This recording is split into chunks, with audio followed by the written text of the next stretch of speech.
The boys have all been screened this morning and stuff, and I don't think there's anything new that we're aware of. They all seem in reasonable shape, and obviously there's some battered and bruises, no doubt, in there after the weekend and stuff, and some disappointed. But again, it's just seeing how the next couple of days go, and we'll go from there really, and again make judgments on certain players after that.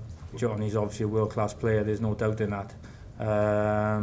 Like you said, he's had a head knock over the weekend, and I'm sure he will go through the right protocols and try and get himself back up and running and ready to play against us in a couple of weeks' time. There's no doubt in that, and I think they'll do their utmost to get him on the pitch. There's no doubt in that, as long as obviously he's fully fit. We're well aware of them situations, but again, in terms of the other 10s coming in, is Madigan, whoever it's going to be, he's a talented player. So I have no doubt it will affect them a little bit, but they have got good replacements and good backup players in terms of playing in the national team.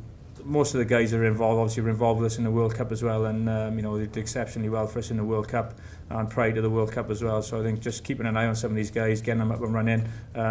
We can keep an eye on them as coaches, physios can, and seeing where they're at really. And obviously, I think from our point of view, we had a huge amount of injuries in the World Cup, so strength and depth is key. It's a big challenge, that just been so competitive in that area, in that back five of that area, that scrum, second row and back row. It's there's lions dotted around everywhere, and it's a privilege to be in this squad with those kind of people and those kind of players, and be able to rub shoulders with them, and and hopefully I'll be able to push them as hard as I can. Really, I'd never give up on putting this jersey on. It's a privilege.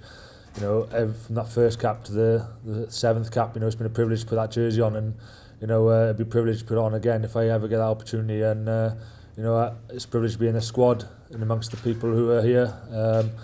And I'd like to think I can help raise the intensity levels and help out.